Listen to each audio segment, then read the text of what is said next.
तो भैया कुंती ने कहा कि हे एक भाई बेटा और था मेरा जिसका नाम था कर्ण। बेटा उसके नाम से ही खिलाड़ी ने तो दूसरे जी ने कहा कि हे माँ आपने मेरे से झूठ बोला। अरे माँ ये राज की बात यदि अगर आज मेरे से आप ना छुपाती तो कल मेरा भाई मारा नहीं जाता। कुंती बुआ ने कहा हे बेटा यदि मेरी हजार में पहले बता देती तो ये दुनिया वाले मुझे जीने नहीं देते। ताना मार मार करके मुझे मार डालते जीने नहीं देते।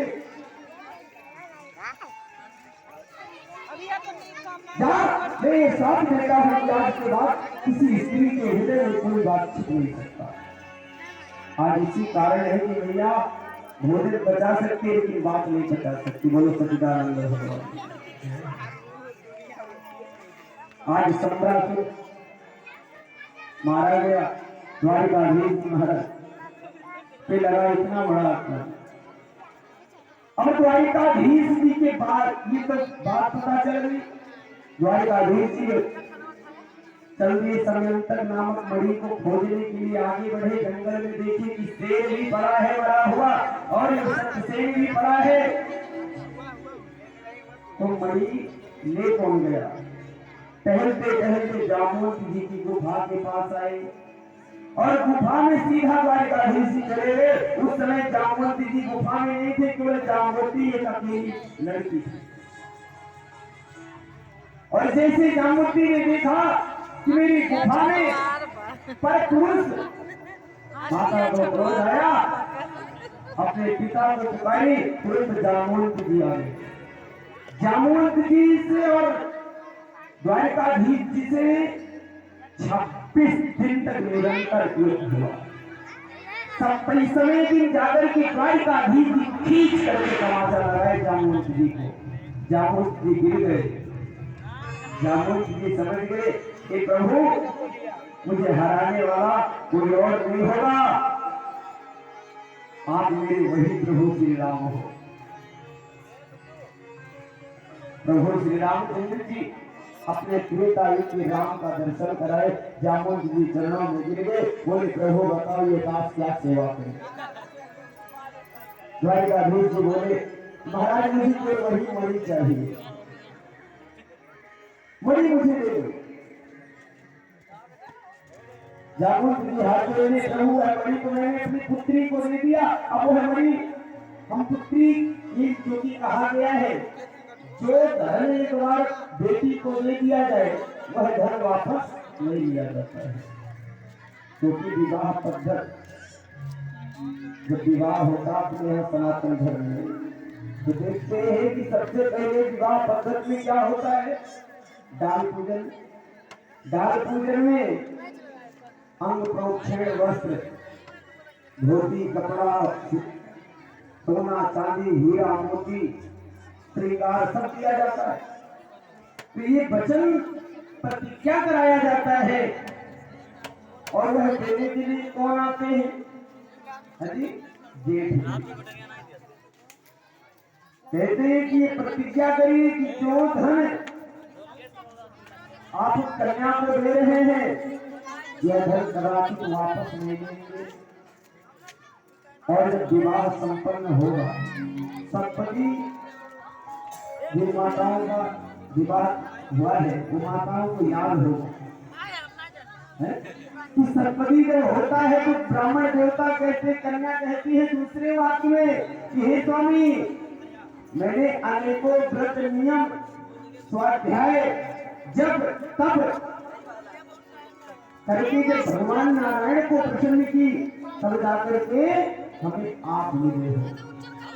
आपने जो आज की रात्रि में धन संपत्ति वैभव जो हक आपने दिया है कहीं घर ले जाकर के इन सब हकों को छीन मत लीजिए। जो धोती कपड़ा हीरा मोती दिए हैं घर चल करके वापस ना ले लीजिएगा। यदि अगर कदाचित आप ऐसा ना करें तो हम आपके बाबा में आकर के आपकी पत्नी बनना स्वीकार करते हैं, आपको पत्नी बनाना स्वीकार करते हैं। बर कहता है कदाचित नास्ते, ऐसा गलती कभी नहीं होगा। तो आज जामवंत जी बोले प्रभु में बिटिया को धन दे दिया मणि, अभी कैसे वापस लूं? द्वारिकाधीश जी बोले यदि चाहिए तो बोले आप मेरी बेटी से विवाह करो। द्वारिकाधीश जी विवाह कर लिए और समयंतर नामक मणि लेकर के चले आए। जहाँ द्वारिकाधीश जी का दूसरा विवाह हुआ और सत्राजित को बुलाकर के देने लगे। सत्राजित लज्जित हो गया, उसने कहा प्रभु मुझे ये मणि नहीं चाहिए, आप इसे ले जाओ। द्वारिकाधीश जी बोले कदाचित मैं ऐसा नहीं करता, मणि तो लेना पड़े। सत्राजित ने कहा मेरी एक बेटी है जिसका नाम सत्या है, आप इसी को श्रृंगार कर लीजिए पत्नी रूप में, ये मणि हम आपको लौटा देते हैं। तीसरा विवाह हुआ। भगवान बोले ये मणि फिर भी लेकर जाओ, अपने राजमहल में रखना और इससे जो 8 भार सोना निकलेगा वो हमारे भक्तों में वितरण कर देना। नहीं तो ये दुनिया बोलेगी कि वही द्वारिकाधीश जी थे जो लालची थे, हैं लालची। 8 भार सोना के लिए 3 विवाह कर लिए, अगर हम 2 लाख दहेज के लिए 4 विवाह कर ले क्या गलत करते हो भगवान। लेकिन ध्यान देना यदुवंशी लालची नहीं होते, इनके अंदर लालच नहीं होता है? कहानियां लोग कई बना लेते हैं यादव जी के ऊपर, लेकिन यादव जी की जो अच्छाई है, यादव जी के घर का गहना है दूध दही घी मधु शक्कर। दूध दही घी कभी उनके घर से घट नहीं सकता और कभी उनके मन में लालच नहीं आ सकता। ध्यान देना, क्योंकि नारायण ने ये जिसकी कथा चल रही है यादव ही का वंश के है, वंशी ही है। तो आज बताओ अगर भगवान लालची होते तो पहला विवाह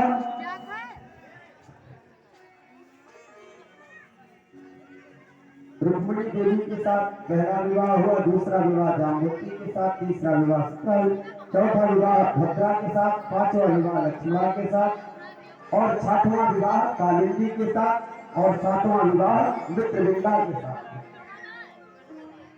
और एक विवाह तो कल हुआ ही, 7 और 1 8, 16,100 विवाह कैसे हुआ।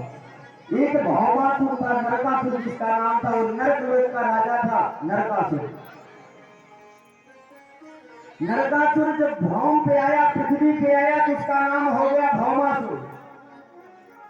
अभिमानी था, उसने प्रतिज्ञा कर लिया कि हे नारायण मैं एक साथ, बात 2 जगह लिखी है। एक जगह लिखी है कि ये नरकासुर जो नरकलोक का राजा था नरकासुर, वो जब पृथ्वी पे आया तो अपने बल तपोबल के प्रभाव से जिस नगर के राजा से युद्ध करता था, उन राजा के यहाँ जितनी कन्याएं थी, प्रजाओं के पास जितनी कन्याएं थी, सब कन्याओं को भी हरण करके लाता था और उनकी जमीन को भी ले लेता था। वैसे धीरे धीरे जमीन ज्यादा होने के कारण उसका नाम पड़ गया भौमासुर। और उसने ये प्रतिज्ञा कर लिया कि जब 20,000 कन्याएं हो जाएंगी तब हम विवाह करेंगे एक साथ 20,000 कन्याओं से। लेकिन एक जगह लिखा गया है कि भौमासुर ये प्रतिज्ञा किया था कि हे नारायण एक साथ हम 20,000 कन्याओं का बलि देंगे। है दोनों बात एक ही है, क्योंकि तो मेरी प्यारी बहनें बोलती हैं, खुद बोलती हैं हम लोगों कि भाई आप मुझे मेरा प्राण हर लिए होते, मुझे मार दिए होते तो ठीक था, लेकिन ये शराबियों के साथ विवाह न किए होते हैं। वही बहन माता पिता के सामने हाथ जोड़ती है कब, जिससे हम ना जाने ना समझे अपने सर का भार उतार देते हैं ले जाकर के, जिससे जानते भी नहीं उसके बारे में पूछते भी नहीं, बस इतना देखते हैं कि बाहर से बढ़िया मकान बना है, लड़का ठीक लग रहा है, धन संपत्ति आ रहा है उसके घर, बस विवाह अपनी बहन का कर देते हैं। लेकिन ध्यान देना, जो धन दो तरह से कमाया जाता है, एक धर्म से धन कमाया जाता है, दूसरे अधर्म से धन कमाया जाता है। जो अधर्म से धन कमाया जाता है वो कभी आपको सुख शांति नहीं दे सकता, वो परिवार में कुमत देता है। लेकिन जो धर्म से धन कमाया जाए वो परिवार की सुमत देता है, वो परिवार की सुमति, जो कि कहा गया है सुमति रूपी लक्ष्मी वास करती है और कुमति रूपी कुलक्ष्मी वास करती है। धन दो तरह से, एक मेहनत से कमाया जाए, मास्टर साहब लोग हैं 30 दिनों तक बेचारे लिए डंडा बच्चों के पीछे पीछे पीछे दौड़ते हैं, दिन भर बच्चे उनसे झूठ बोलते हैं, कभी कहीं कि मास्टर साहब पढ़ाने लग जाएंगे तो बच्चा कहेगा मास्टर 10 मिनट, फिर थोड़ी देर मास्टर 20 मिनट, बेचारे मास्टर साहब को छुट्टी देते रह जाते हैं। बेचारे 30 दिन पढ़ाते हैं तब जाकर के वो 10-20 हजार पाते हैं। और ये चोर है जो ऐसे जाएगा पथरा बाजार, किसी पॉकेट से देखेगा बैंक से माताएं निकाल कर पैसा चल रही है, आया मोटरसाइकिल साइड में लगाया, हाथ झपट लिया, 20 हजार का मालिक बन दिया, चल दिया। तो एक कमाई होता है 30 दिन में कमाया जाता है, वो धर्म की कमाई है, और जो 30 सेकंड में कमाया जाता है वो अधर्म का कमाई है। अधर्म की कमाई का धन घर में लाओगे तो प्यारे कुमति होगा, वहां को लक्ष्मी वास करेंगी, लेकिन जो धर्म की कमाई घर में लाओगे वहां लक्ष्मी वास करेंगी, वहां सुमति होगा। क्योंकि कहा गया है जहां सुमति तहां संपत्ति आना और जहां कुमति तहां विपत्ति निखारा। सही बात है। बालक जो कुमति रूपी धन कमाता है, जिसके घर में कुमति रूपी धन है, लक्ष्मी है, वही मेरी बहन को सताता है। ये एक बतिया सही है। और ये बहन जब ससुराल छोड़कर मायके जाती है, 2 महीना बीत जाता है, ससुराल का फोन ना आए तो बहन जीती नहीं है। जैसे हम पालन पोषण करें लेकिन फिर भी वो बहन जीती नहीं है, जीते जी मर जाती है। यही कहती है इससे अच्छा होता है माता पिता आप जन्म देते ही मार देते। भैया आप ऐसे घर में विवाह करने से पहले अच्छा तो तब होता कि आप हमें तुम्हारे अवस्थे में मार देते, लेकिन ऐसे घर में रोज रोज मरने के लिए ब्याह न कर देते। इसीलिए वेद पुराण शास्त्र में प्रमाण है, करहु अनुमोदन सुनि जाना और ते लक्ष्मी होय परवीत समाना। पहले विवाह करने जाओ, पहले सबसे पहले कुछ ना देखो कि ये देखो कि इस घर में धर्म है अधर्म है, फिर देखो लड़के के भीतर उसकी प्रवृत्ति कैसी है। मदिरा मांस का सेवन ना करता हो, बेशक गरीब हो, लेकिन उसके घर में धर्म हो, धर्म की स्थापना हो, माता पिता धर्मवान हो। आप विवाह कदाचित आंख बंद करके कर दो, उस परिवार की रक्षा वह परिवार नहीं करेगा, वह परिवार की रक्षा तो स्वयं नारायण धर्म करेंगे। क्योंकि राजा जनक जी जब राम जी से विवाह कर लिए अपनी इकलौती पुत्री सीता का, और जब राम जी का वनवास हुआ, राजा जनक जी तो ब्याह किए थे राजमहल में, मेरी पुत्री राज महल छोड़ करके राजमहल में जाएगी, लेकिन वह पुत्री को क्या मिला? किसी दिन सुख मिला क्या? नहीं। सामर्थ्यवान पति भी साथ नहीं दे पाए, राम जी स्वयं अपनी पत्नी का साथ नहीं दिए प्यारे। राजा दशरथ जी भरत शत्रुघ्न कोई, जो कि भरत शत्रुघ्न लक्ष्मण ये 3 बेटे सामर्थ्यवान थे सीता जी के पास, कहीं बड़ी भौजाई मां के समान होती है कि नहीं? कोई साथ नहीं दे पाया। अंत में माता सीता को अगर साथ कोई दिया, रावण की तलवार से अगर कोई बचाया, तो केवल धर्म। माता सीता ने एक तीर उठाया, है रावण, तेरे शरीर में, तेरे बाजुओं में, तेरी उस फड़क में यदि अगर ताकत है, तो ये तिनका मेरे हाथ में है, तो मुझे छू कर दिखा। वो रावण उस तिनका रूपी धर्म के आगे झुक गया। जो रावण पूरे 3 लोग को जीत लिया था, वह रावण आज माता सीता के उस प्रेम के आगे झुक गया। तो धर्म रक्षा किया कि नहीं? तो आज धर्मवान घर में विवाह करो प्यारे, ना कि अधर्मी के यहाँ जाकर करोगे। आगे भावासुर की प्रतिज्ञा किया। पता चला द्वारकाधीश जी को कि मेरे राज में ऐसी अधूरी हो रहा है।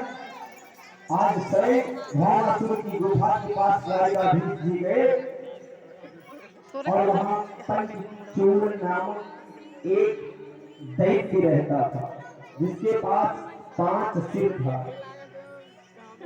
5 सिरों से वार करने लगा। द्वारकाधीश जी उसके 5 सिरों को छोड़ दिए। अंत में तो गोविंदाय नमो नमः हुआ। नरकासुर लड़ने आया, नरकासुर का भी तो गोविंदाय नमो नमः परमात्मा कर दिए और 16,100 कन्याओं को उसने अपनी गुफा में बंदी बना के रखा था। उन कन्याओं से जाकर के बोले कि देवियां, आप लोग बंधन मुक्त हो, अपने अपने घर चले जाओ। लेकिन उन 16,100 कन्याओं ने क्या कहा कि हे नारायण, कि जीवन रूपी बंधन से तो आपने मुक्त कर दिया। अब कोई दैत्य, कोई राक्षस नहीं है जो हम 16,100 बहनों को सताए।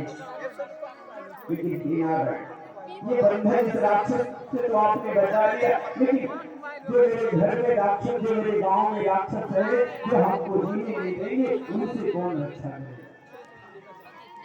आज तो इतनी विडंबना है, अगर बहन घर से चली जाए बाजार, 2 से 3 घंटा हो जाए, तो घर वाले प्रश्नों की घड़ी लगा देते, कहाँ गई, क्यों गई, कब गई, कब आ रही है? कोई बहन अगर पढ़ने का प्रयास करे, प्रत्येक दिन घर से 10 किलोमीटर दूर जाती हो सुबह और रात्रि में लौट कर आती हो, तो घर के लोग तो नहीं बोलेंगे, लेकिन जो पड़ोसी हैं ये तो ताना मार देंगे।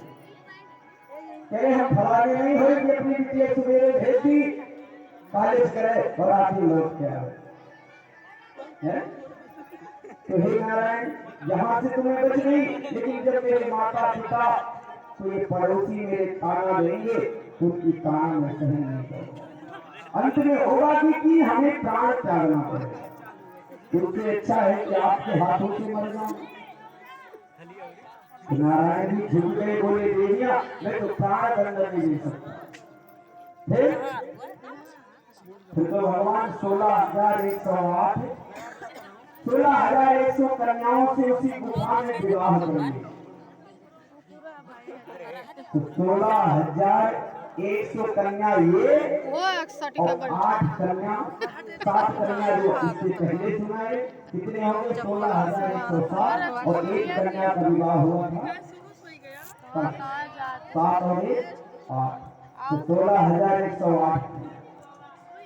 इनसे कहाँ गए रही हो? 16,108 रानी पटरानियों से गोविंद के यहाँ पुत्र कितने जन्म लिए? 10 पुत्र और 1 कन्या। कितनी बड़ी संख्या? 16,108 रानी पटरानियों से 10 पुत्र हुए, 1 कन्या हुई। कितनी बड़ी पारिवारिक पूरी पर गोविंद चलते थे। फिर भी गोविंद को चिंता नहीं थी, अपने बच्चों को ज्ञान देते थे। बेटा तोहरा मदीन है ना, कभी तोहरा मदीन जब चढ़ी हो तब चढ़ाई दी है। लेकिन विडंबना तो ये बात नहीं है, इन्हें सूते कतई ये क्या ये बात की है कि आपके ये मौजूद वाले भाई साहब लोग हैं ना, जात है उठ के कहूँ बड़ों का सम्मान नहीं करना चाहिए, लेकिन वो ध्यान बर्रा देना में बैठे चाहिए, दोनों मिल के ज्ञान दे दो दी प्रकार का होता है। है यो ले ले जा दोनों मिल के कितने दे प्रकार का होता है? दे लक्ष्मी सती ज्ञान में दोनों मिल ए दो भाई तो प्रकार। एक अनुभव ज्ञान, दूसरा पुस्तकीय ज्ञान। कहाँ करे के जितने अरे सारे वो जो लेखक वाले लोग बैठे हैं चढ़ा। दुनिया वाले, इनके अंदर पुस्तक का ज्ञान होगा, लेकिन अनुभव की ज्ञान में श्रेष्ठ नहीं भाई हो है सकते। बैठे नहीं दे के चलिए वह थोड़ी तो नहीं आज हमें समय देखने के लिए घड़ी लगाना पड़ता है, लेकिन ये बूढ़े बुजुर्ग जो बैठे हैं वो समय देखने के लिए 10 रुपया घड़ी की आवश्यकता ये नहीं देखो है। दो किनारा बैठी भगवान सूर्य का ध्यान करते थे और बता देते थे कि 3 बज रहा है, 4 बज रहा है, 5 बज रहा है, 2 घंटे में दिन डूबेगा या 2 घंटे में दिन निकलेगा। तो ये किससे बताते थे? पुस्तक के ज्ञान से नहीं, अनुभव के ज्ञान से बताते थे। बोलो सच्चिदानंद भगवान। ऐसे एक 4 युवक जा रहे थे उठ के बैठे थी ना सूते आई हूँ रास्ते, उठ देख जा रहे थे, उठ बैठ के देख सुन स्टेशन पे खड़े थे, ट्रेन आई, 4 लड़के बैठ गए एक डिब्बे में, और उस डिब्बे में एक बूढ़ा आदमी, ट्रेन की एक डब्बे में 4 लड़के बैठे और एक बूढ़ा आदमी बैठ गया। ट्रेन चल गई, थोड़ी देर के बाद स्टेशन से आगे बढ़ी गाड़ी, तो 4 लड़कों ने विचार किया, ध्यान दे कि चलो भैया टाइम तो पास हो नहीं रहा है, कुछ ऐसा कुछ करो जिससे टाइम पास हो। तो सबने कहा क्या किया जाए? तो एक ने कहा एक काम करो, इसकी जंजीर खींच कर ट्रेन रुक जाएगी। हैं? अभी देखो कैसे टीटी दौड़ कर आएगी। दूसरे ने कहा पागल हो गया, तीसरे ने कहा तो, चौथे ने कहा सामने लिखा गया देखो आपातकालीन, ये भी अगर ऐसे खोलोगे तो जुर्माना 1200 रुपया जुर्माना देना पड़ेगा और जेल भी हो जाएगा 15 दिन के लिए। तो फिर दूसरे ने कहा कोई बात नहीं, चलो खींचते हैं, और जब टीटी आएगी पूछेगी कौन खींचा तो बता देंगे ये बुढ़वा खींचा है। बुढ़ऊ वाला तो हाथ लो, बेटा काहे या बुढ़ऊ की जेल भेज रहे हो? बोले नहीं फिर भी। तो दूसरे ने कहा नहीं यार, बूढ़े बुजुर्ग को सताना अधर्म है, चलो खींचते हैं, 4 लोग हैं, 300 रुपया मिला करके दे देंगे जुर्माना। तो 4 की चंदा लगाया 300 रुपया, तो 300 रुपया जब लगाए तो 4 दिया है 1200 एक के हाथ में आया, सामने वाली जेब में रख दिया। तो तीसरे ने कहा देखो ये तो नहीं, लेकिन मैं देने नहीं दूंगा और फंसाया जाएगा मेरी बुढ़वा को। अब जंजीर खींचे, ट्रेन रुक गई। जैसे टीटी आया पूछा कौन खींचा कौन खींचा, चारों ने एक साथ में कह दिया ये बुढ़वा खींचा, बुढ़वा। यही टीटी ने पूछा क्या प्रॉब्लम हो गई आपको, क्या दिक्कत है जो कि आपने जंजीर खींच कर पूरी ट्रेन को रोक दी? चप्पलवा हेरियन धैले ने कोनो हजम कई बोले बाबा, बोले साहब धरे रही नहीं तो घेरवा हम ठहरे बोले, ये ठहरे 4 लड़के, हम जा रहे थे अपने घर, मेरी जेब में केवल 1200 रुपये था और इन चारों ने मेरी जेब से वो 1200 रुपया निकाल लिया, जाइए अब घरे इसलिए हमने जंजीर खींच दिया। आप आए तो 1200 रुपया मिल जाएगा। बरु को हम रहू चली टीटी था ने पूछा क्यों जी 1200 लिए? तो चारों एक दूसरे को देखने लगे। तो बोले साहब, बुढ़े बाबा बोले साहब अगर आपकी विश्वास नहीं तो इनकी जेबी सामने देखिए 1200 रुपया होगा, नहीं होगा तो हमारा नहीं और होगा तो 1200 मेरा। बैठे ना अगवा जा हाथ डाल के देखे तो गिनने लगे 1 2 3 4 5 6 7 8 9 10 11 12, ये 1200 रुपया है। 1200 निकाल करके बुढ़ो बाबा दे दिए, जेब में रखे और इन चारों को जेल लेकर चला गया। तो प्यारे बुजुर्गों का यदि हंसी करोगे ना तो ऐसे जेल चले जाओगे। बोलो सच्चिदानंद भगवान। आज इस भारतीय नारायण अनेक भक्तों को ज्ञान दिए, राजा मृग का उद्धार किया। राजा मृग कौन थे? एक बार एक राजा थे जो बड़े ही बहुत अधिक दान देते थे। प्रत्येक माह में 2 एकादशी, दोनों एकादशी व्रत करते थे और द्वादशी में पारण करने से पहले गौ को दान देते थे। हर महीने में ब्राह्मण बुला करके गौदान करते थे।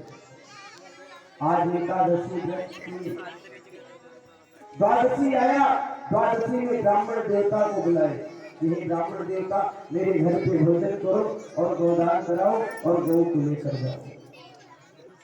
राजा ने ब्राह्मण को एक गौदान कर दी। ब्राह्मण देवता उस गौ माता को लेकर जाने लगे। आधे मार्ग में पहुंची तो गौ माता ब्राह्मण के हाथों से रस्सी छुड़ा करके चली गई। अमरासुर जहां राजा के यहाँ ढेर सारी गाय थी, उन्हीं गाय के पास आकर के मिले। ब्राह्मण देवता खोजने लगे कि जो राजा ने मुझे गौ दिया वो गौ मेरे हाथ से छूटी, गौ गई कहाँ? एक ब्राह्मण उस गौ को खोज रहे थे। दूसरे पक्ष में एकादशी आया, द्वादशी भी आया, एकादशी बीता, द्वादशी में दूसरे ब्राह्मण को राजा बुलाए। बोले पंडित जी मेरे यहाँ आज भोजन करिए और गौ को स्वीकार करके लेकर गए। आज जब दूसरे पक्ष में दूसरी द्वादशी में दूसरे ब्राह्मण को दान देने लगे गौ माता को, तो भूल से वही गाय पुनः फिर दान हो गई। जिस गाय को एक बार दान दे दिए थे, आज वही गाय फिर दान हो गई। आज दूसरे ब्राह्मण उस गाय को लेकर के जा रहे थे। आधे रास्ते में पहुंचे कि जो ब्राह्मण पहले दान पा चुके थे गाय का, वो ब्राह्मण अपनी गाय को खोजते खोजते खोजते खोजते आए। ब्राह्मण देवता से पूछे भैया ये गाय आपको कहां से मिला? बोले आपसे क्या मतलब? मेरा यजमान दिया। बोले कौन यजमान? बोले राजा मृग। बोले चलिए। राजा मृग के दरबार में थे दोनों ब्राह्मण, गाय एक और लेने वाले 2 ब्राह्मण।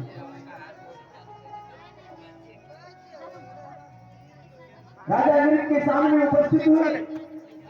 ब्राह्मण ने अर्जी लगाया कि हे राजन आप बताइए कि यह गाय पहले आप मुझे दान दिए हो इस भाई ब्राह्मण को? बड़ा फैलाओ पूरा व्यवस्था करती है। आप फैसला करिए कि ये गौ माता किसके हक में है। ब्राह्मण जो गौ माता ही। राजा फैसला कर रहे क्या? हे राजन ये पहले ब्राह्मण है जिस ब्राह्मण को राजा ने दिया था। यही ब्राह्मण देवता मैं तो अपने घर से दान दे दिया आपको, रास्ते में अगर गाय में छूट कर मेरे पास आ गई तो मानो कि आपके नसीब में वो गाय नहीं दिखती हुई, वह दान आपको स्वीकार नहीं था। इसलिए मैंने जो दूसरी ब्राह्मण को गौदान किया है वह ब्राह्मण की गाय है, ले जाने दी। एक ब्राह्मण उदास होकर लौट आए, एक ब्राह्मण हंसते हुए अपने घर गाय लेकर गए। और यही राजा मृग जब इनकी मृत्यु हुई, पुनर्जन्म हुआ, यही राजा मृग गिरगिट हो गए। और गिरगिट कुएं में छिपे हुए थे। आज भगवान के पुत्रों ने जब देखा, पूछा है पिताश्री ये कौन है? भगवान अपना चरण स्पर्श कराने मात्र से ही राजा इंद्र